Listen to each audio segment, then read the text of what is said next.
पहलगाम हमले के मद्देनजर पीएम मोदी के बाद अब राजनाथ सिंह ने भी दौरा रद्द कर दिया है रशिया का। मॉस्को में 9 मई को होने वाली विक्ट्री डे परेड में उन्हें शामिल होना था। पाकिस्तान ने बीती रात एलओसी पर फिर सीजफायर का उल्लंघन किया है। कुपवाड़ा, उरी और अखनूर सेक्टर में गोलीबारी की गई है। भारतीय सेना ने पाकिस्तान को मुंहतोड़ जवाब दिया। पहलगाम आतंकी हमले की एनआईए जांच जारी है। आज जम्मू कश्मीर से एनआईए के डीजी लौटेंगे दिल्ली। जल्द सौंपी जा सकती है केंद्रीय गृह मंत्रालय को रिपोर्ट। आतंकी नेटवर्क पर एनआईए का बड़ा एक्शन। पंजाब के कई जिलों में एक साथ 17 ठिकानों पर छापामार कार्रवाई की गई। पाकिस्तान में छिपे आतंकी रिंदा के बेहद करीबी हैप्पी पासिया के ठिकानों पर भी मारे गए हैं छापे। कांग्रेस सांसद चरणजीत सिंह चन्नी ने सर्जिकल स्ट्राइक पर सवाल उठाए। केंद्र सरकार से मांगे हैं सबूत, कहा कहीं नहीं दिखी सर्जिकल स्ट्राइक। विवाद बढ़ने के बाद कांग्रेस सांसद चरणजीत सिंह चन्नी के बदले सुर, कहा सर्जिकल स्ट्राइक के नहीं मांगे सबूत, हम चट्टान की तरह सरकार के साथ। वहीं कांग्रेस वर्किंग कमेटी की बैठक में पहलगाम आतंकी हमले और जाति जनगणना को लेकर पास हुआ प्रस्ताव। सुरक्षा में हुई चूक के लिए जवाबदेही तय करने की मांग की गई। बीजेपी अध्यक्ष जेपी नड्डा का तमिलनाडु दौरा। अंतर्राष्ट्रीय शैव सिद्धांत सम्मेलन में हिस्सा लेंगे। श्री लक्ष्मी नारायण स्वर्ण मंदिर में करेंगे दर्शन पूजन। पंजाब से पानी विवाद पर हरियाणा सरकार ने आज बुलाई है सर्वदलीय बैठक। सीएम, नायब सिंह सैनी, भूपेंद्र सिंह हुड्डा समेत दूसरे नेता इसमें शामिल होंगे। हरियाणा से पानी विवाद पर पंजाब सरकार ने 5 मई को बुलाया विधानसभा का विशेष सत्र। भाखड़ा ब्यास प्रबंधन बोर्ड ने हरियाणा को अतिरिक्त पानी छोड़ने का जारी किया था आदेश। और आइए आगे बढ़ते हुए 9 सेकंड न्यूज में अब बात करते हैं आतंक पर एक्शन की। हमले के बाद एनआईए ने अब तक कितने ठिकानों पर छापेमारी की है, कितने संदिग्धों पर की है कार्रवाई, और तनाव के बीच दोनों मुल्कों के सीमावर्ती गांवों में स्थिति इस वक्त क्या है, किसकी गर्जना से दहला पाकिस्तान। तमाम बड़ी खबरों का अपडेट 9 सेकंड न्यूज में। गंगा एक्सप्रेसवे की हवाई पट्टी पर पहली बार रात में उतरे लड़ाकू विमान। भारतीय सेना ने रचा एक और इतिहास। सामने इतिहास बनता देख लोगों ने लगाए भारत माता की जय के नारे। गंगा एक्सप्रेसवे पर गरजे भारतीय लड़ाकू विमान। एक्सप्रेसवे पर रात के अंधेरे में स्मूथ लैंडिंग कर पाकिस्तान को दिया कड़ा संदेश। सेना ने दिखाई अपनी नाइट लैंडिंग कैपेबिलिटी। एक्सप्रेसवे पर Rafale Sukhoi 30, MKI super Hercules जैसे शक्तिशाली लड़ाकू विमान नजर आए। अंधेरे में आसमान में उन्होंने उड़ान भरी और लड़ाकू विमानों की गर्जना से लोगों में उत्साह की लहर। पहलगाम हमले के बाद दुश्मनों को फिर दिखी भारतीय सेना की शक्ति। गंगा एक्सप्रेसवे पर दिखते रहे एक के बाद एक घातक विमान। लोगों ने पाकिस्तान पर कड़ी कार्रवाई की मांग की। अखनूर सेक्टर के लोगों की पाकिस्तान को कड़ा जवाब देने की मांग। ग्रामीणों ने कहा कि दिन में नहीं दिखते पाकिस्तानी सैनिक, रात होते ही शुरू कर देते हैं फायरिंग। पाकिस्तान जाने वाली चिनाब नदी का पानी रोकने की हो रही है मांग। अखनूर के लोगों ने कहा कि इस नदी का पानी भी रुका तो भुखमरी की कगार पर आ जाएगा पाकिस्तान। पाकिस्तान को सता रहा भारतीय कार्रवाई का डर। सीमा से सटे गांव में रहने वालों के अनुसार पाकिस्तान की तरफ वाले खेतों में नहीं है कोई हलचल। भारत की कार्रवाई के डर से पाकिस्तान में डर का माहौल है, लेकिन राजस्थान में सीमा सटे इलाकों में हालात सामान्य है। जैसलमेर के सीमा से सटे गांव में स्कूलों में पढ़ाई करते नजर आए बच्चे। पहलगाम हमले के बाद पंजाब से सटी सीमा पर रहने वालों की हालत पर नजर है, तो वहीं सरहदी गांव नेकठा के लोगों ने कहा नहीं छोड़ेंगे गांव, सेना की करेंगे मदद। तनाव का पाक सीमा के आखिरी भारतीय गांव दर्दपुरा में कोई असर नहीं। सामान्य दिनों तक बस स्कूलों में दिख रहे हैं बच्चे, सेना में होना चाहते हैं शामिल। आतंकी हमला झेल चुके गांव में आज भी 350 विधवाएं। पहलगाम हमले में घायल सुबोध पाटिल को अस्पताल से मिली छुट्टी। कहा छिपे लोगों पर आतंकियों ने अंधाधुंध गोलियां चलाई। घायलों की खच्चर वालों ने सबसे पहले मदद की, उनको अस्पताल पहुंचाया। गोली लगने से शवों के बीच बेहोश पड़े थे सुबोध पाटिल। शरीर में हरकत देख खच्चर वाले उनको बाहर लेकर आए। लगातार हिम्मत बंधा रहे थे, अपने वाहन से पहुंचाया अस्पताल। पहलगाम हमले में पर्यटकों की जान बचाने वाले सज्जाद की हर तरफ तारीफ हो रही है। जम्मू कश्मीर पुलिस ने सज्जाद को शाबाशी दी। दुनिया को संदेश जिंदा है आज भी इंसानियत के फर्ज पे। पहलगाम आतंकी हमले के बाद लगातार पाकिस्तान सीजफायर का उल्लंघन हो रहा है। पाकिस्तान के कलियाल पोस्ट के अखनूर सेक्टर में फायरिंग हुई है, तो वहीं यहीं से एलओसी फायरिंग शुरू होने का दावा किया जा रहा है। पाकिस्तान की तरफ सीजफायर का उल्लंघन, सीमा पर रहने वाले लोगों की पाकिस्तान को सबक सिखाने की मांग, कहा इस बार मिलने चाहिए कड़ी सजा। पहलगाम में आतंकी हमले के विरोध में मेरठ में भी प्रदर्शन हुआ। हाफिज सईद का पुतला फूका गया, लगाए गए पाकिस्तान मुर्दाबाद के नारे, गुनहगारों के खिलाफ सख्त एक्शन की मांग। मुजफ्फरनगर में पाकिस्तान के खिलाफ जन आक्रोश रैली, विरोध में भारी संख्या में उमड़ा जनसैलाब, आतंकवाद के खिलाफ हुआ प्रदर्शन। पाकिस्तानी से शादी करने वाले सीआरपीएफ जवान के खिलाफ कार्रवाई की तैयारी, सूत्रों के अनुसार अर्जी पर विभागीय फैसला होने से पहले की शादी, पत्नी को कोर्ट ने दी है निर्वासन से अंतरिम राहत। पहलगाम हमले को लेकर जावेद अख्तर ने की आर पार की बात, कहा कि फुलझड़ियां जलाने से कुछ नहीं होगा, लेना पड़ेगा सॉलिड एक्शन, ऐसा जवाब मिले कि पाकिस्तान हमेशा याद रखे। पहलगाम हमले के बाद देश भर में सुरक्षा के इंतजाम क्या है, पहलगाम आतंकी हमले में बड़ा खुलासा क्या हुआ है, पूरा अपडेट आपको दिखा देते हैं फटाफट 9 सेकंड में। दिल्ली में जमीयत उलेमा हिंद का सम्मेलन, एजेंडे में पहलगाम आतंकी हमला, देश में बढ़ती नफरत और संविधान की रक्षा का मुद्दा, वक्फ कानून समेत अन्य अहम मुद्दों पर भी चर्चा। पहलगाम हमले पर एनआईए की शुरुआती जांच रिपोर्ट में कई खुलासे हुए। हमले में लश्कर, आईएसआई और पाक सेना का हाथ, आईएसआई के इशारे पर लश्कर हेडक्वार्टर में रची गई थी पूरी साजिश। पीओके में बैठे हैंडलर के संपर्क में थे पहलगाम हमले के आतंकी, पाकिस्तान से मिली फंडिंग और निर्देश, आतंकी हाशिम मूसा और अली पाकिस्तानी, कश्मीर के आदिल ठोकरने की मदद। बिलावल भुट्टो की गीदड़ भपकी पर बोले भारतीय नेता, भुट्टो के परिवार को जब सेना ने मारा या फिर जेल भेजा तो कुछ नहीं बोले, डरा बिलावल कर रहा है आतंक का समर्थन।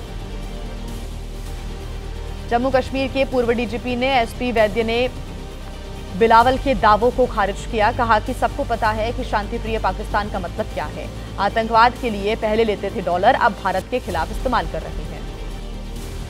बांग्लादेश ने यूनुस सरकार के मुख्य सलाहकार के बयान से पल्ला झाड़ा, फजलुर रहमान ने दिया विवादित बयान, कहा कि अगर भारत करे पाकिस्तान पर हमला तो कब्जा लो नॉर्थ ईस्ट। अमरावती में पीएम मोदी ने कहा, आज सिर्फ हथियार नहीं, हमारी एकता भी भारत की ताकत है, हमारी एकता मॉल्स में भी मौजूद होता है, एकता का यही भाव, देश में बन रहे एकता मॉल्स। पहलगाम हमले को लेकर एक्शन में भारत, कर्नाटक के मंत्री बीजेड जमीर अहमद खान का बयान आया सामने, मोदी शाह बम दे, हमें अपने शरीर पर बांधकर पाकिस्तान जाएंगे, पाकिस्तानियों पर करूंगा हमला। और आइए अब 9 सेकंड न्यूज में राजनीति से जुड़ी तमाम बड़ी खबरें आपको दिखा देते हैं फटाफट। यूपी के मुजफ्फरनगर में किसान नेता राकेश टिकैत का कड़ा विरोध हुआ, पाकिस्तान के खिलाफ जन आक्रोश रैली में हुई धक्का मुक्की, पगड़ी भी गिरी। किसान नेता राकेश टिकैत ने मुजफ्फरनगर घटना को बताया प्री प्लान्ड, कहा कि ना हम कमजोर होंगे और ना ही किसान आंदोलन। राकेश टिकैत के साथ धक्का मुक्की के खिलाफ आज मुजफ्फरनगर में महापंचायत भारतीय किसान यूनियन के अध्यक्ष नरेश टिकैत ने ऐलान किया। पहलगाम हमले को लेकर केंद्रीय गृह राज्य मंत्री नित्यानंद राय ने हाजीपुर में कहा, हथियारों को चुन चुनकर मारेंगे, जब मारा जाए, आतंकवादी और नक्सलवादी तब जरूर छोड़िएगा पटाखे। पटना में आज अति पिछड़ा जगाओ तेजस्वी सरकार बनाओ रैली होगी, मिलर हाई स्कूल मैदान में दोपहर 1 बजे से होगा आयोजन। असदुद्दीन ओवैसी के दौरे पर आरजेडी प्रवक्ता एजाज अहमद ने कहा कि बिहार के मुसलमानों को लालू और तेजस्वी पर भरोसा है, उन्हें कोई नहीं बरगला सकता। बिहार के उप मुख्यमंत्री विजय सिन्हा ने तेजस्वी यादव को बताया अभिनेता, कहा तेजस्वी को जाति जनगणना नहीं, जाति उन्माद से मतलब है। असदुद्दीन ओवैसी आज बिहार में करेंगे चुनाव अभियान का आगाज, किशनगंज की बहादुरगंज में रैली होगी, कल मोतिहारी के ढाका में रैली को संबोधित करेंगे ओवैसी। वहीं जेडीयू नेता अभिषेक झा ने कहा, आरजेडी की पोल खोलने के लिए बिहार आ रहे हैं ओवैसी, अल्पसंख्यक समुदाय को बताया एनडीए के साथ। पहलगाम हमले को लेकर कांग्रेस नेता सचिन पायलट ने की कड़ी कार्रवाई की मांग, कहा कि ये पर्यटकों पर नहीं बल्कि भारत पर था, ऐसा जवाब दें कि भविष्य में ना हो ऐसी घटना। बीजेपी नेता रविंद्र रैना ने कांग्रेस को बताई गद्दारों की टोली, कहा सर्जिकल स्ट्राइक के सबूत मांगकर सेना के शौर्य और पराक्रम पर सवाल उठाए। चरणजीत सिंह चन्नी के बयान को लेकर बीजेपी नेता प्रदीप भंडारी का राहुल गांधी पर निशाना, कहा सीधे पाकिस्तान से आदेश ले रही है राहुल की कांग्रेस। चरणजीत सिंह चन्नी के बयान पर बीजेपी नेता मनजिंदर सिंह सिरसा का पलटवार, बोले कांग्रेस को सेना पर शक और पाकिस्तान पर है भरोसा। पहलगाम हमले पर कांग्रेस नेता भूपेश बघेल का बयान, सरकार को बर्दाश्त नहीं, नाकामियों पर सवाल, एफआईआर दर्ज, यूट्यूब चैनल करवाया बंद, आखिर हिंदू मोदी सरकार में सुरक्षित क्यों नहीं है। कई अहम मुद्दों पर हुई कांग्रेस वर्किंग कमेटी की बैठक, पहलगाम हमले पर कहा कि अब तक नहीं दिख रही ठोस रणनीति, पूरा देश जवाबदेही, स्पष्टता और न्याय की कर रहा है प्रतीक्षा। जातीय जनगणना पर भी कांग्रेस वर्किंग कमेटी का प्रस्ताव, जातिगत जनगणना पर सरकार से कांग्रेस ने मांगा है रोड मैप और टाइमलाइन, मुद्दे पर संघर्ष के लिए राहुल गांधी की सराहना। जाति जनगणना के ऐलान पर बोले यूपी कांग्रेस अध्यक्ष अजय राय, कहा कि राहुल गांधी की मांग के आगे केंद्र सरकार को झुकना पड़ा। आम आदमी पार्टी के सांसद संजय सिंह ने जाति जनगणना को लेकर केंद्र सरकार की मंशा पर सवाल उठाए, कहा पहलगाम हमले से ध्यान भटकाने और बिहार में चुनावी लाभ लेने के लिए लिया गया फैसला। जाति जनगणना पर श्रेय लेने की होड़ मची हुई है, यूपी के मेरठ में कांग्रेस ने निकाला धन्यवाद जुलूस, बोले राहुल गांधी के दबाव में सरकार ने लिया फैसला। केंद्रीय मंत्री नित्यानंद राय ने जाति जनगणना कराने के केंद्र सरकार के फैसले को बताया ऐतिहासिक, कहा कि कांग्रेस और आरजेडी ने जाति जनगणना पर सिर्फ राजनीति की। जाति जनगणना पर कांग्रेस नेता सचिन पायलट की मांग, कहा तेलंगाना की तर्ज पर तैयार होना चाहिए रोड मैप, कांग्रेस ने जाति जनगणना को लेकर उठाई थी सबसे ज्यादा आवाज। जाति जनगणना को लेकर बीजेपी सांसद संबित पात्रा ने कांग्रेस समेत विपक्षी पार्टियों को घेरा, कहा कि सालों सत्ता में रहे और इसके बावजूद उन्होंने कभी नहीं कराई जाति जनगणना। अखिलेश यादव ने मदरसों पर हो रही कार्रवाई पर बीजेपी को घेरा, कहा कि तलवार चलाने वालों पर कोई एक्शन नहीं, अब तो पीड़ितों से मिलने पर भी लग रही है रोक। उत्तर प्रदेश के आगरा में समाजवादी पार्टी के सांसद रामजीलाल सुमन का विरोध हुआ, आमने सामने आए सांसद के बाउंसर और करणी सेना के कार्यकर्ता, पुलिस ने संभाली स्थिति। एसपी प्रमुख अखिलेश का आरोप, आज गरीबों और वंचितों को नहीं मिल रहा है न्याय, सांसद रामजीलाल सुमन के आवागमन पर पाबंदी, आजाद घूम रहे हमलावर। समाजवादी पार्टी के नेता अबू आजमी ने कहा कि वक्फ मुसलमानों की प्रॉपर्टी सरकार की नहीं, पहलगाम हमले के गुनहगारों पर एक्शन लिया जाए, विपक्ष सरकार के साथ है। दिल्ली एनसीआर समेत देश के कई राज्यों में मौसम का मिजाज बदल गया है, आंधी तूफान के साथ तेज बारिश ने लोगों की परेशानी बढ़ा दी। मौसम का अपडेट आपको दिखा देते हैं 9 सेकंड न्यूज में। उत्तर भारत में 6 मई तक बारिश, आंधी और ओले गिरने का अलर्ट जारी, मौसम विभाग ने दिल्ली, उत्तर प्रदेश, बिहार, राजस्थान समेत कई राज्यों के लिए जारी किया है येलो अलर्ट। जम्मू कश्मीर के रामबन में भारी भूस्खलन हुआ, बारिश की वजह से चंबा सैरी में जम्मू श्रीनगर नेशनल हाईवे बंद कर दिया गया है, मौके पर बहाली का कार्य जारी है। जम्मू कश्मीर के रियासी में भारी बारिश, चिनाब नदी का जलस्तर बढ़ गया है, सलाल डैम हुआ लबालब, आसपास के इलाकों में भी जारी किया गया है अलर्ट। उत्तराखंड के हरिद्वार में तेज बारिश से हादसा, सड़क पर पेड़ गिरने से एक गाड़ी बुरी तरह से क्षतिग्रस्त हो गई।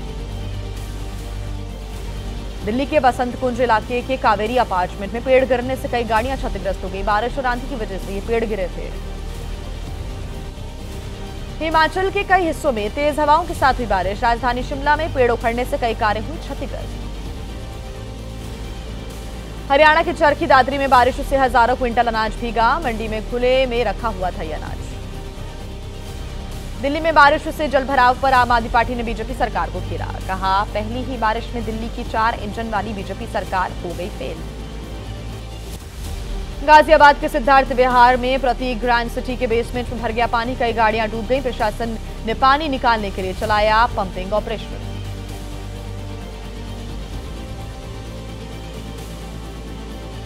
और मौसम के अपडेट के बाद 9 सेकंड न्यूज में अब आपको दिखा देते हैं देश की तमाम बड़ी खबरें फटाफट। नेशनल हेराल्ड केस में सोनिया गांधी और राहुल गांधी को नोटिस जारी, रावसावनिया कोर्ट ने कहा कि आरोपियों को अपना पक्ष रखने का अधिकार है, 8 मई को अगली सुनवाई होगी। नेशनल हेराल्ड केस में सोनिया और राहुल गांधी को नोटिस जारी होने पर बोले शाहनवाज हुसैन, भ्रष्टाचार के खिलाफ जीरो टॉलरेंस, कोर्ट के सवालों का देना होगा जवाब। अरविंद केजरीवाल पर आज दिल्ली के रावसावनिया कोर्ट में सुनवाई, सार्वजनिक संपत्ति अधिनियम के कथित उल्लंघन का है मामला, पुलिस ने केजरीवाल के खिलाफ दर्ज की एफआईआर। दिल्ली के बीजेपी सांसद योगेंद्र चंदोलिया के खिलाफ आपराधिक मामले में आरोप तय करने पर आज फैसला सुना सकती है राउज एवेन्यू कोर्ट। सरकारी अधिकारी के काम में बाधा डालने का उन पर आरोप है। दिल्ली की राउज एवेन्यू कोर्ट ने सीबीआई को लगाई फटकार। कहा 66.24 करोड़ के बैंक धोखाधड़ी मामले में बिना सोच विचार के दाखिल की गई चार्जशीट, मुख्य आरोपी अभी भी फरार है।